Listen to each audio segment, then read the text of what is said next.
Hello students, आपका स्वागत है। आज का हमारा टॉपिक है दीर्घवृत्त।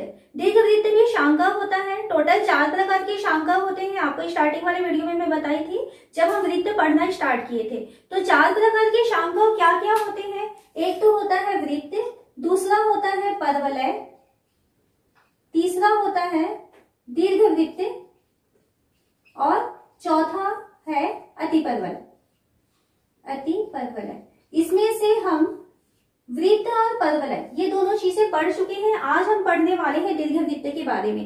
तो ये किस तरीके से इसकी रचना या इसका निर्माण होता है, तो हम स्टार्टिंग वाले वीडियो में इसको बताए हुए थे। अगर मान लीजिए आपके पास एक लाइन एल है, इस लाइन एल से अल्फा एंगल बनाते हुए कोई दूसरी लाइन गुजरती है। यदि हम इस एल को फिक्स करके इस एल के दोनों तरफ या परितः चारों तरफ इसको मूव कराते हैं तो इसमें आपको ऊपर तरफ और नीचे तरफ 2 शंकु इस तरीके से बनते हुए दिखाई देंगे।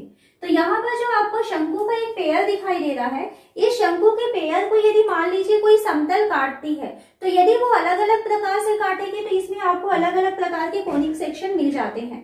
वृत्त के लिए हमने क्या देखा कि अगर मान लीजिए वृत्त होता है तो अगर कोई समतल इसे 90 डिग्री के एंगल पर काटती है इस तरीके से, तो यहाँ ऊपर में आपको जो परिच्छेद मिलेगा, जो जहां पर कटेगा वहां पे जो प्लेन आपको जो आकृति दिखाई देगी वो वाली आकृति कहलाती है वृत्त। तो वृत्त के लिए ये समतल जो है इस शंकु को 90 डिग्री के एंगल पर काटेगी, तब हमको वृत्त मिलता है। यानी फिर यहाँ पर जो एंगल बीटा की वैल्यू है वो क्या होता है 90 डिग्री। अगर ऐसा हुआ तब हमें जो आकृति मिलेगी वहां पर वो वृत्त बनता है। उसके बाद जब हम परवलय पढ़े थे तो परवलय में आपको क्या बताया गया कि यदि मान लीजिए इस तरीके से आपके पास इस तरीके से आपके पास 2 शंकुओं का ग्रुप मिल रहा है, इस लाइन को हम घुमाते हैं तो दोनों तरफ जो है इसके चारों तरफ अगर हम मूव कराते हैं तो ऊपर नीचे आपको शंकु का एक पेयर मिलता है। अब हम एक समतल की कल्पना करते हैं जो यहाँ पर ये जनक रेखा कहलाती है। इस जनक रेखा के समांतर वो समतल निकलना चाहिए इस तरीके से। ये एक समतल है जो किस तरीके से है, यहाँ ये जो जनक रेखा है ये वाली जो लाइन है, इस लाइन के पैरेलल यदि हम इसको काट देते हैं तो यहाँ जो आपको आकृति मिलेगी वो इस तरीके से यू शेप में मिलता है। तो ये कब पॉसिबल है, कब होता है ऐसा, जब ये वाला एंगल अल्फा और ये समतल जो है जिस एंगल पे काट रही है बीटा, तो अल्फा और बीटा यदि इक्वल हो जाते हैं तो उस स्थिति में हमें जो आकृति मिलती है वो होता है परवलय। ये हम पढ़ चुके हैं पिछले वीडियो में, ठीक है। आज जो हम पढ़ने वाले हैं दीर्घवृत्त, तो दीर्घवृत्त में किस तरीके से हमको प्राप्त होता है ये देखिए। ये लाइन है एल, यहां से अल्फा एंगल बनाते हुए एक लाइन दूसरी लाइन गुजरती है एम, ठीक है, और यहाँ पर अल्फा एंगल बन रहा है। ये चारों तरफ अगर हम घुमाते हैं तो आपको शंकु का एक पेयर इस तरीके से मिल जाता है।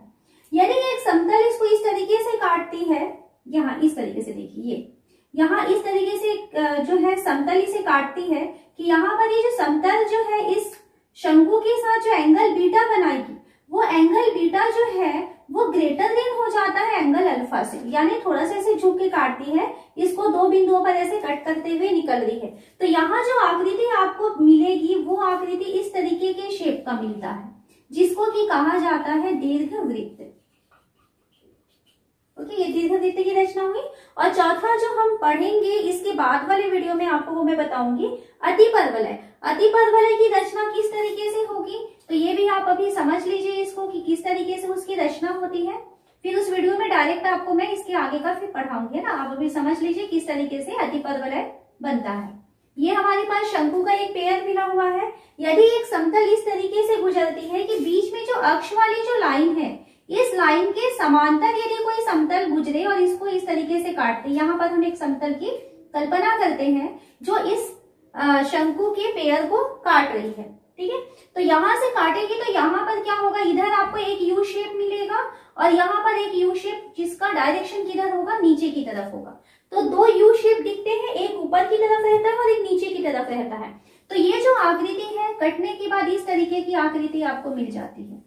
ये इसे हम कहते हैं अतिपरवलय। तो टोटल 4 प्रकार के हमारे पास शंकु परिच्छेद या फिर शांका होते हैं, जिसमें से वृत्त के लिए समतल जो है वो क्या होता है 90 डिग्री पे आपके शंकु को इंटरसेक्ट करती है, तब हमको वृत्त मिलता है। अगर हम मान लीजिए परवलय कह रहे हैं तो परवलय में जो समतल होता है वो उसको शंकु को क्या करता है ये शंकु की जो जनक रेखा होती है उसके समांतर यदि काटेगा तब हमको क्या बनता है, पदवलय की आकृति मिलती है। इस तरीके के डायरेक्शन में जाता है पदवलय। इसके बारे में पढ़े हुए हम लोग। दीर्घवृत्त का मतलब क्या होता है, यदि जो समतल जा रही है वो समतल यहाँ पर जो अल्फा एंगल बनता है, इन दोनों रेखाओं के बीच जो एंगल अल्फा बनता है उस अल्फा एंगल से ज्यादा होना चाहिए। तो इस तरीके से इसे काटते हुए बाहर निकलती है, तब इस तरीके से काटने पर जो परिच्छेद प्राप्त होगा वो परिच्छेद कहलाएगा दीर्घवृत्त, जिसको कि अभी हम पढ़ेंगे। और अतिपदवलय जो इसके नेक्स्ट वीडियो में हम पढ़ेंगे, उसमें जो समतल आपके वृत्त शंकु की जो पेयर है उसको काटेंगे। किस तरीके से काटेंगे वो, ये बीच में जो अक्ष दिखाई दे रहा है उस अक्ष वाली रेखा के समांतर यदि समतल काटे तब इस कंडीशन में आपको यहाँ पर दो आकृतियां मिलती है, एक ऊपर तरफ यू दिखाई दे रहा है और एक नीचे तरफ ऐसा उल्टा यू दिखाई दे रहा है। इस आकृति का नाम होता है अतिपदवलय। तो ये तो हो गई उसकी रचना के नियम, किस तरीके से जो आकृतियां हैं वो बनती है। तो हम देखते हैं कि दीर्घवृत्त में क्या क्या चीजें होती हैं। फिर हम देखते हैं कि दीर्घवृत्त क्या होता है। तो दीर्घवृत्त का मतलब होता है कि अगर ऐसे बिंदुओं का समुच्चय जिसकी दो निश्चित बिंदु से दूरियों का योग हमेशा नियत होता है, ऐसे बिंदुओं के समुच्चय को कहा जाता है दीर्घवृत्त। यानी देखिए, अगर मान लीजिए यहाँ पर एक दीर्घवृत्त की हमको आकृति दिखाई दे रही है, इस तरीके का बनेगा, तो इस आकृति में आप यहाँ पे कोई भी पॉइंट लेते हैं। सपोज मैंने पॉइंट P1 लिया, तो इस पॉइंट अगर मैं इसको S1 कहूँ, ये पॉइंट है अगर S2, तो S1 से P1 का डिस्टेंस और S2 से P1 का डिस्टेंस, यानी S1 P1 plus S2 P1, ये जो डिस्टेंस का योग है, इनकी जो दूरियों का योग है वो इक्वल होगा।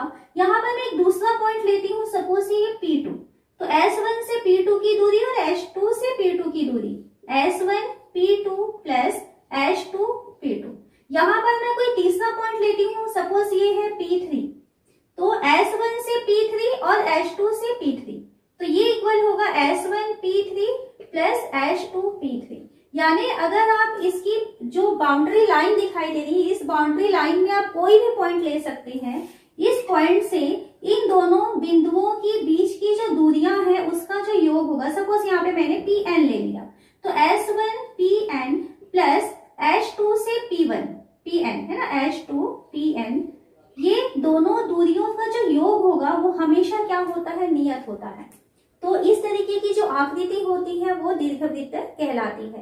दीर्घवृत्त क्या डेफिनेशन हुआ, ऐसे बिंदुओं का बिंदु पर या ऐसे बिंदुओं का समुच्चय जिसकी दो निश्चित बिंदुओं से दूरियों का योग हमेशा नियत होता है, उसे हम कहते हैं दीर्घवृत्त। और ये जो दो निश्चित बिंदु जो होते हैं ये कहलाती है दीर्घवृत्त की नाभियां।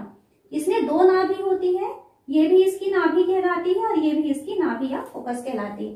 तो आपको क्या डेफिनेशन पता चला दीर्घवृत्त का, ऐसे बिंदुओं का समुच्चय जिसकी दो निश्चित बिंदु से दूरियों का योग हमेशा नियत होता है, उसे कहा जाता है दीर्घवृत्त। इसे आप ड्रॉ कर सकते हैं, किस तरीके से करना है देखिए, आप करके देखिएगा। दो फिक्स पॉइंट ले लीजिए और इसमें दो कील आप लगा देंगे और दोनों कील के बीच में आप एक थोड़ा सा लंबा धागा बांध के रखिए। ठीक है, आप ड्रॉ करके देखना इसको। यहाँ पर धागे से एक कील से एक धागे को बांधेंगे, दूसरे कील से धागे का दूसरा सिरा बांधेंगे और यहाँ पर दो जगह पर आप कील को फिक्स कर देना। ये धागा इन दोनों की दूरियों से थोड़ा ज्यादा होना चाहिए। उसके बाद में आप क्या करेंगे, ये धागा क्योंकि थोड़ा लंबा है तो धागे को इस तरीके से आप अपने पेन को रखेंगे कि धागे में जो है ऐसे खिंचाव रहेगा, है ना, तन के रहेगा धागा। और उसके बाद आप अपने पेन को मूव कराइए धीरे धीरे। तो यदि आप धीरे धीरे अपने पेन को मूव कराते हैं चारों तरफ, जिससे कि धागे में क्या होना चाहिए, खिंचाव हमेशा बना रहना चाहिए। तो इस तरीके से जैसे जैसे आप मूव कराएंगे तो जो आकृति बनेगी वो आकृति कहलाती है दीर्घवृत्त। तो इस तरीके से आप इसको बना सकते हैं, ड्रॉ कर सकते हैं, समझ सकते हैं। तो दीर्घवृत्त क्या है, ऐसे बिंदुओं का समुच्चय जिसकी दो निश्चित बिंदुओं से दूरियों का योग हमेशा समान होता है, उसे कहा जाता है दीर्घवृत्त। अब हम देखते हैं कि दीर्घवृत्त में कौन कौन से भाग होते हैं। दीर्घवृत्त का जो मानक समीकरण होता है वो x² plus y² b² equal to 1, ये इसका मानक समीकरण होता है। तो इसको समझते हैं कि दीर्घवृत्त के पार्ट क्या क्या है। यहाँ पर हम एक दीर्घवृत्त बनाते हैं, ये इस तरीके से दीर्घवृत्त बना हुआ है। यहाँ पर ये जो दीर्घवृत्त है x² plus y² upon B square. तो इसका मतलब ये है कि ये जो एक्स अक्ष को हम ये आगे बढ़ाते हैं, ये एक्स अक्ष है और ये जो है ये वाई अक्ष है। तो इसका मतलब है कि एक्स अक्ष को ए अंतःखंड काटेगा, यानी यहां से यहां तक की जो दूरी होती है ये होता है A0। ये जो पॉइंट है जहां पर वो एक्स अक्ष को काटता है, ये पॉइंट कहलाते हैं शीर्ष। ये इसके नाम भी आप याद रखिए, ये शीर्ष है और ये भी इसका नाम है शीर्ष। तो यहाँ पर जो पहला शीर्ष है वो है A0, यहाँ पर सेकंड शीर्ष है वो है -A0। ये कहलाता है वृत्त का केंद्र, दीर्घ वृत्त का केंद्र कहेंगे इसे। तो ये जो है इसका निर्देशांक हो जाएगा 0 0, यानी दीर्घ वृत्त इस तरीके से मानक रूप में है। उसके बाद हमने कहा दो निश्चित बिंदु, तो यहाँ पर जो दो निश्चित बिंदु कहे थे हम, उसे कहा जाता है नाभि दीर्घ वृत्त की नाभियां। दो नाभियां होती है, एक नाभि होती है AE0 -AE0 और दूसरी नाभि होती है +AE0। इसमें से E क्या चीज है वो अभी आपको मैं समझाने वाली हूँ। E को कहा जाता है उत्केंद्रता। ठीक है, क्या होता है अभी इसको समझेंगे। तो यहाँ पर दो नाभियां हैं AE0 और सेकेंड नाभि है -AE0। यहाँ से यहाँ तक की जो दूरी है ये होती है दीर्घ अक्ष की लंबाई। तो ये A0 है, ये -A0 शीर्ष है। दोनों शीर्षों के बीच की जो दूरी होगी यहाँ से यहाँ तक का जो डिस्टेंस होगा ये कहलाएगा दीर्घ अक्ष।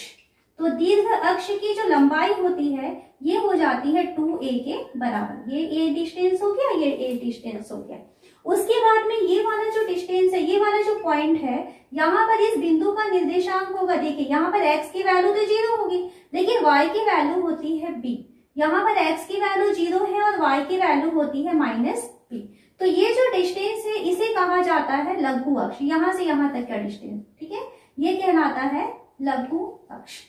लघु अक्ष की जो लंबाई होती है वो होती है 2b के बराबर। यदि हमारे पास दीर्घवृत्त इस तरीके से दिया है कि x² upon a² plus y² upon b² में a की वैल्यू b से ग्रेटर है, तो इस तरीके का अगर आपको दिया हुआ है कंडीशन, तो ये जो दीर्घ अक्ष है, हमारा जो दीर्घवृत्त है वो इस तरीके से बनेगा। यहाँ पर ये जो लंबाई है वो x अक्ष के परितः, ये x अक्ष के परितः दीर्घवृत्त कहलाता है। यदि इसी इक्वेशन में आपको ये दे दिया जाए x² upon a² plus y² upon b² equal to 1, और ये जो a डिस्टेंस आपको दिया है ये लेस देन हो जाए b से, तो आपका जो दीर्घवृत्त है वो इस तरीके से बनेगा, y अक्ष के परितः बनता है। ठीक है, इसका शेप आप इस तरीके से समझ सकते हैं। तो इसके बारे में हम लोग पढ़ेंगे बाद में, पहले इसी के पार्ट्स देखते हैं कि कहाँ कहाँ पे किस किस नाम से उसके पार्ट्स को जाना जाता है। तो ये दो नाभियां हैं, पहली नाभि को मैं नाम दे रही हूँ F1, दूसरी नाभि को नाम दे रही हूँ F2। ये केंद्र कहलाता है, केंद्र का निर्देशांक होता है 0 0। ठीक है, यहाँ से यहाँ तक की जो दूरी होती है इसे कहा जाता है दीर्घ अक्ष। दीर्घ अक्ष की लंबाई होती है 2a। यहाँ से यहाँ तक की दूरी जो है वो कहलाती है लघु अक्ष। लघु अक्ष की लंबाई होती है 2b के बराबर। ठीक है, इतनी चीजें समझ में आ रही होंगी। उसके बाद में आता है नाभि लंब जीवा। ये जो डिस्टेंस है, ऐसी जीवा हम पदवलय में पढ़े थे इसके बारे में। नाभि लंब जीवा क्या होता है? नाभि से गुजरने वाली जीवा जो क्या होता है, अक्ष के साथ में 90 डिग्री का एंगल बनाती है, उसे हम कहते हैं नाभि लंब जीवा। तो यहाँ पर जो नाभि लंब जीवा है इसको मैं डिराइव करना भी सिखाऊंगी। नाभि लंब जीवा, तो अभी बस आप इसको जान लीजिए, इसकी जो लंबाई होती है वो होती है 2b² अपॉन a² के बराबर। किस तरीके से आता है अभी हम इसको समझने वाले हैं। ठीक है, तो इतनी चीजें हैं। दीर्घवृत्त में नाभि होता है, शीर्ष होता है, दीर्घ अक्ष होता है, लघु अक्ष होता है, नाभि लंब जीवा होती है। उत्केंद्रता को ई से प्रदर्शित करते हैं और उत्केंद्रता होती है। ठीक है, ई की वैल्यू भी हम अभी देखेंगे। ई की वैल्यू हमेशा दीर्घवृत्त में लेस देन 1 के इक्वल होती है, ये भी आपको ध्यान रखना है। तो सबसे पहले हम देखते हैं कि दीर्घवृत्त में जो इसका नाभि है, इसका दीर्घ अक्ष है और इसका लघु अक्ष है, इन तीनों में क्या रिलेशन होता है पहले उसको हम समझते हैं। यहाँ पर हम एक दीर्घवृत्त लेते हैं, इस तरीके से बना हुआ है x² upon a² plus y² upon b² equal to 1। यहाँ पर a की वैल्यू जो है वो ग्रेटर देन है b से। अब हम देखते हैं कि इसमें a, b और जो नाभि होती है उसके बीच में रिलेशन क्या है। ये इसका दीर्घवृत्त का केंद्र है, केंद्र का निर्देशांक होता है 0 0। यहाँ पर दो नाभियां हैं, पहली नाभि को हम F1 लें, दूसरी नाभि को F2 लें। अगर केंद्र से नाभि के बीच की दूरी को हम मानते हैं कि माना ये दूरी जो है वो c के बराबर है, तो नाभि का निर्देशांक, पहले ये वाली नाभि का निर्देशांक क्या होगा, c0 हो जाएगा। इस नाभि का निर्देशांक हो जाएगा -c0। यहाँ पर हम एक पॉइंट लेते हैं जो यहाँ पर y एक्सिस को काट रहा है, कितने डिस्टेंस पे काटने वाला है, वो b डिस्टेंस पे काटने वाला है। तो इस बिंदु का निर्देशांक हो जाने वाला है 0b, और नीचे इस पॉइंट का निर्देशांक हो रहा है 0 - b। शीर्ष का निर्देशांक है a0 और यहाँ इस शीर्ष का निर्देशांक है -a0। दीर्घवृत्त की जो परिभाषा है उसके अनुसार ऐसे बिंदुओं का समुच्चय जिसकी दो निश्चित बिंदु से दूरियों का योग हमेशा नियत होता है उसे कहा जाता है दीर्घवृत्त। यानी कि इस F1 और F2 से किसी भी बिंदु को अगर हम लेते हैं तो दूरियां क्या होनी चाहिए, बराबर होनी चाहिए। तो अभी हम ले रहे हैं F1, इस पॉइंट का नाम दे देती हूं मैं P। तो F1 से P का डिस्टेंस और F2 से P का डिस्टेंस, यानी F1P प्लस F2P की वैल्यू इक्वल होनी चाहिए। इस पॉइंट का नाम है A और इस पॉइंट का नाम है B, तो इसकी वैल्यू होनी चाहिए F1A प्लस F2A के बराबर। F1P यहाँ पे दो बिंदुओं के बीच की दूरी का जो फॉर्मूला होता है x2 - x1 square plus y2 - y1 का स्क्वायर, और वो होता है रूट के अंदर। तो ये हो जाएगा -c - 0 का स्क्वायर प्लस 0 - b का स्क्वायर। ये है F1P की वैल्यू। F2P की वैल्यू क्या होगा, अंडर रूट, यहाँ से इन दोनों के बीच का डिस्टेंस लेना है तो 0 - c का स्क्वायर प्लस b - 0 का स्क्वायर इक्वल टू, ये F1A है तो F1 से A तक का डिस्टेंस देखिए, यहाँ से यहाँ तक की जो दूरी है वो कितनी है, A मूल बिंदु से, और मूल बिंदु से यहाँ तक की दूरी कितनी है, C। तो F1A का डिस्टेंस हो जाएगा A प्लस C। उसके बाद है F2A, तो F2 से A तक का डिस्टेंस लेना है तो यहाँ से यहाँ तक का डिस्टेंस क्या होगा, तो टोटल मूल बिंदु से A तक की जो दूरी है वो कितनी है, A, और इस दूरी में अगर हम इसको माइनस कर देंगे तो ये वाला डिस्टेंस पता चल जाएगा। तो F2A का मतलब क्या है, तो ये है A माइनस C। यहां से हम देखते हैं C और प्लस C माइनस C दोनों कैंसिल हो जाएगा, ये हमको मिल रहा है under root C square plus B square plus under root C square plus B square equal to, यहाँ हमको मिल रहा है 2A के इक्वल। ये दो बार वही चीजें रिपीट हुई है, तो 2 under root C square plus B square equal to 2A। 2 से 2 कैंसिल हो जाएगा, दोनों पक्षों में हम वर्ग करते हैं तो वर्ग करने पर यहाँ से रूट हट जाएगा, C square plus B square की वैल्यू मिल जाएगा A स्क्वायर, या हम ऐसा लिख सकते हैं C square equal to A square minus B square. ये होता है A, B और C के बीच में रिलेशन, ठीक है। तो यहाँ पर A क्या है, अगर आपके पास दीर्घवृत्त इस फॉर्म में दिया है जिसमें A की वैल्यू ग्रेटर देन होती है B से, तब आप C स्क्वायर इक्वल टू लिखेंगे A square minus B square के इक्वल। उसके बाद हम देखते हैं उत्केंद्रता।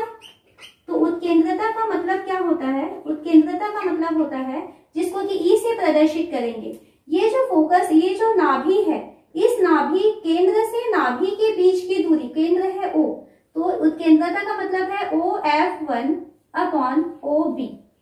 केंद्र से नाभि की दूरी तथा केंद्र से जो शीर्ष है उसकी दूरी के अनुपात को कहा जाता है उत्केंद्रता।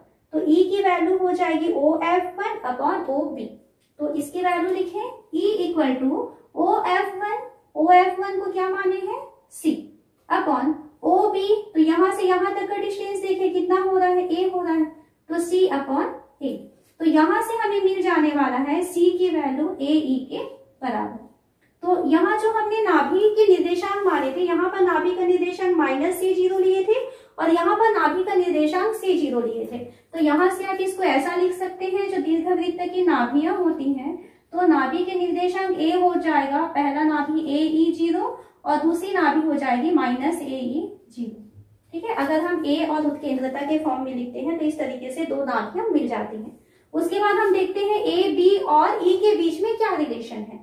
तो यहाँ पर अभी हम देखिए, यहाँ पे वैल्यू रखेंगे, ठीक है, या इस पे वैल्यू रखिए। तो अभी हम क्या लाए थे, C स्क्वायर इक्वल टू लाए थे A square minus B square. अब C की वैल्यू हम क्या फाइंड किए, C की वैल्यू होता है AE, तो ये C की जगह हम लिख सकते हैं AE। तो AE का, इसको मैं डायरेक्ट ऐसा लिखती हूँ, A square E square equal to A square minus B square. ठीक है, तो ये ए स्क्वायर ये बी स्क्वायर को इधर ले आते हैं, तो क्या हो जाएगा A square minus A square E square, then B square equal to A square, bracket में बच जाएगा 1 माइनस ई स्क्वायर। ये हमेशा आप याद रखेंगे, ए बी और ई के बीच में रिलेशन।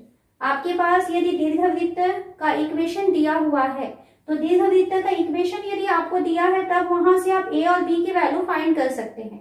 उसके बाद आपको उत्केंद्रता की वैल्यू चाहिए, तो इस रिलेशन में यदि आप वैल्यू रखते हैं तब आपको उत्केंद्रता मिल जाएगा।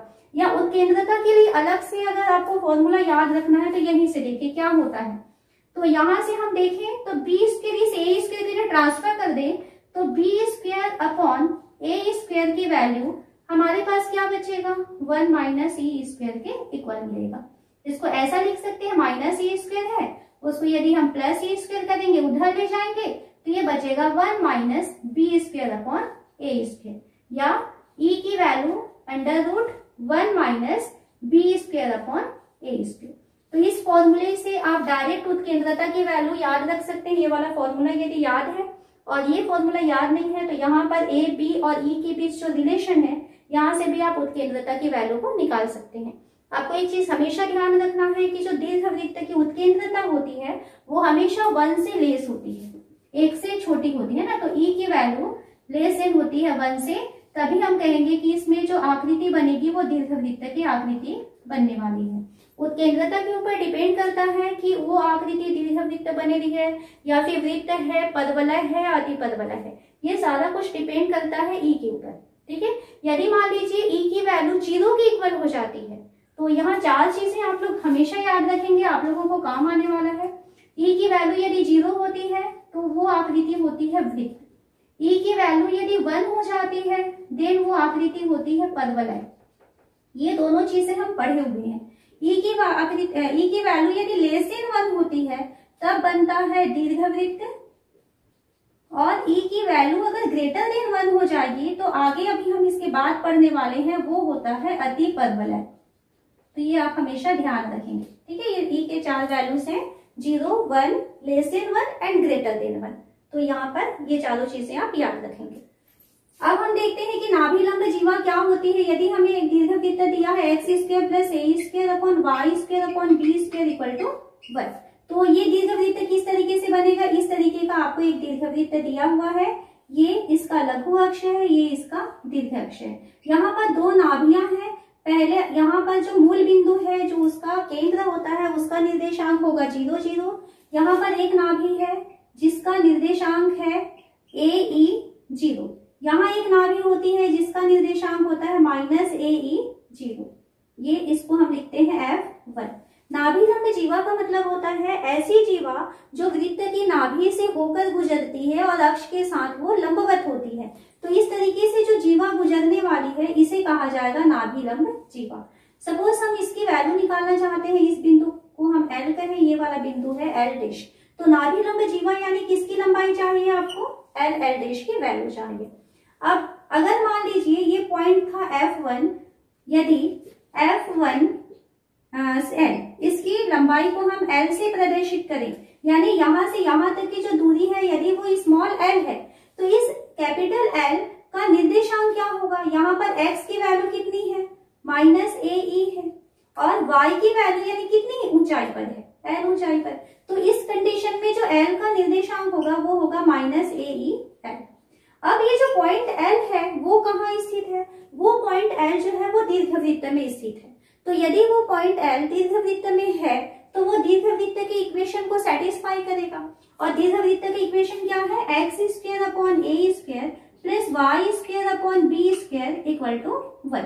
इस इक्वेशन में ये पॉइंट L है तो x के बदले हम माइनस AE रखें और y के बदले यदि L रखें तो हमारा समीकरण जो है वो संतुष्ट होना चाहिए। तो x के बदले हम क्या रखने वाले हैं, माइनस AE। तो माइनस AE का स्क्वायर अपॉन ए स्क्वायर प्लस y के बदले क्या रखेंगे L, तो L square upon B square equal to 1।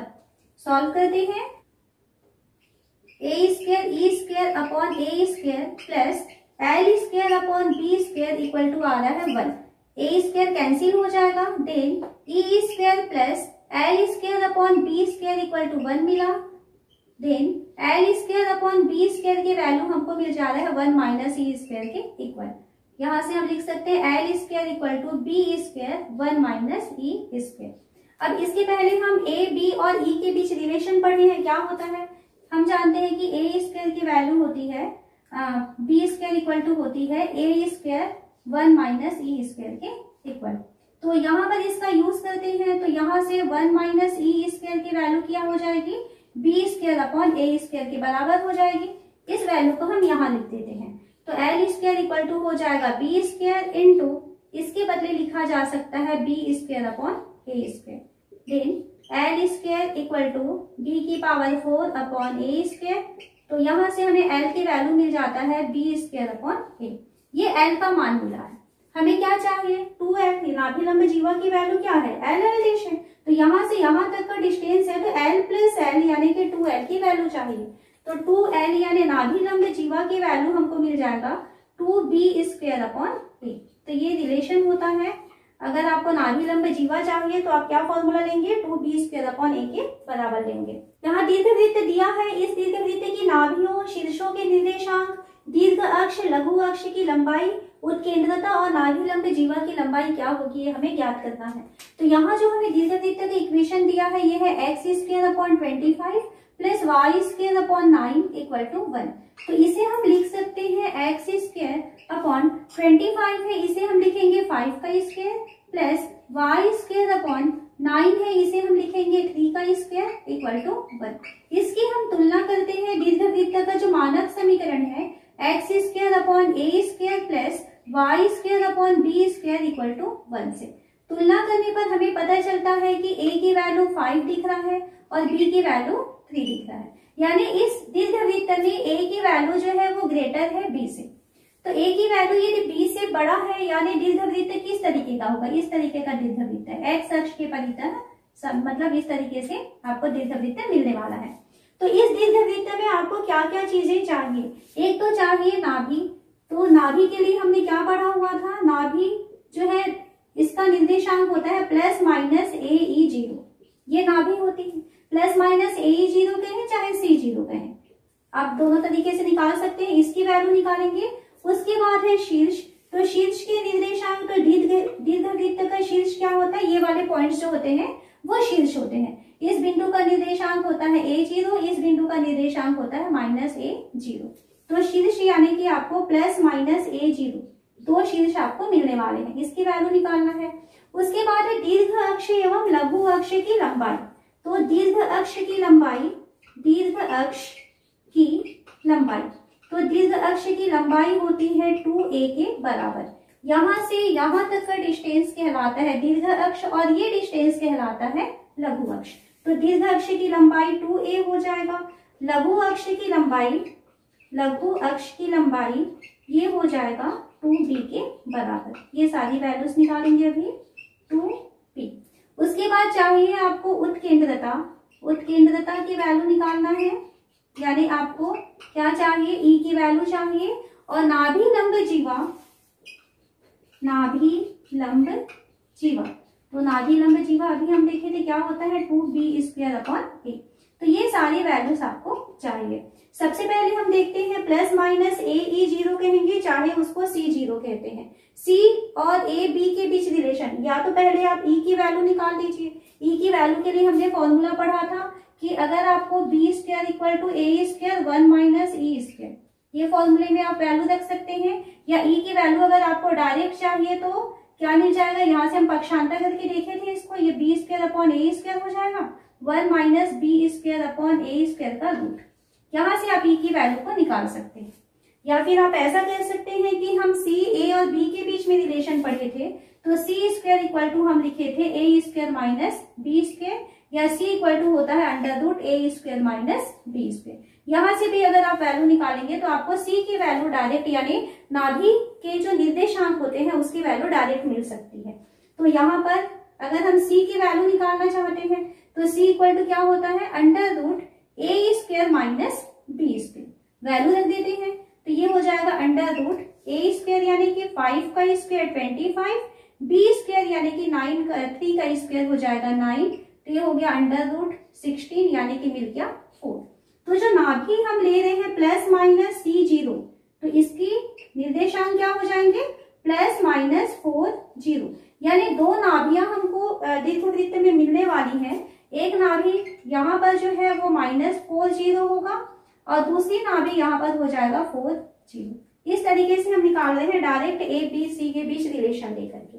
यदि आप चाहें तो यहाँ पर ई की वैल्यू निकाल लें 1 - b² और एक नाभि जो है +AE होता है +AE0 और दूसरी नाभि -AE0, वहां से भी आप इसको फाइंड कर सकते हैं।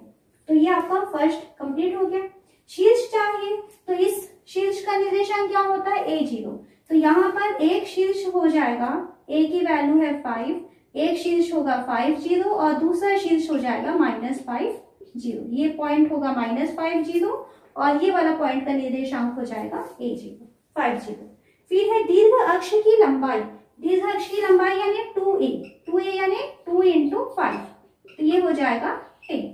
लघु अक्ष की लंबाई, तो लघु अक्ष यानी 2b, तो 2b की वैल्यू कितनी है 3 है, तो 2 × 3 यानी हो जाएगा ये 6।